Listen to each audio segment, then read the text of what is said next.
we wrote Precious Blood with a friend, Matt Hooper. When we write worship songs, we definitely write them with our church in mind.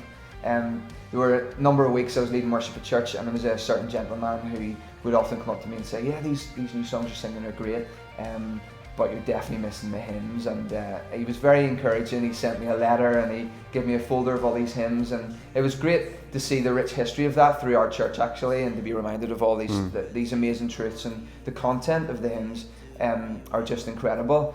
And there was a lady at the time as well who had sent a letter about, you know, she'd love to hear more songs about the blood of Jesus. And actually I was looking at rewriting the song Power in the Blood at that time, and I think there was a lot of stories of salvation, a lot of people finding forgiveness and hope in Jesus through his sacrifice and through the power of his blood and the power of the cross. And so we got together one day and started working on the verses. Yeah, and the verses themselves, the words don't need a lot of help to begin with, but we just realised those truths are still there, those truths are still the same.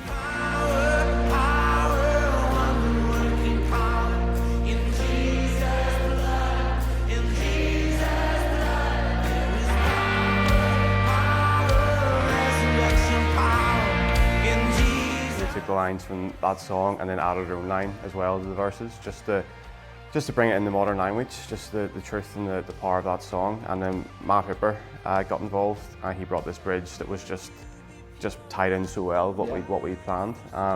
This personal declaration, these words of truth, these words of life, just tied in so well with the song as it was. Yeah, that's a definite celebration song. It's one of those ones that you could probably, you know, have at the start of, as a worship leader, or if you're choosing songs, it could fit at the start of your set list. And we found it quite difficult actually finding songs that you could, you know, celebrate with, that are more up tempo and have that energy behind them. And we love, like, here in the church, because the church is so familiar, the language of there's power, wonder working power in Jesus' blood. So here in the church, sing that back. Yeah, it turns into a bit of a party really every time we do it. It's great. That was great. So I hope the song really speaks to you and it ministers to you and it encourages you in your walk with Jesus, and we hope you enjoy it.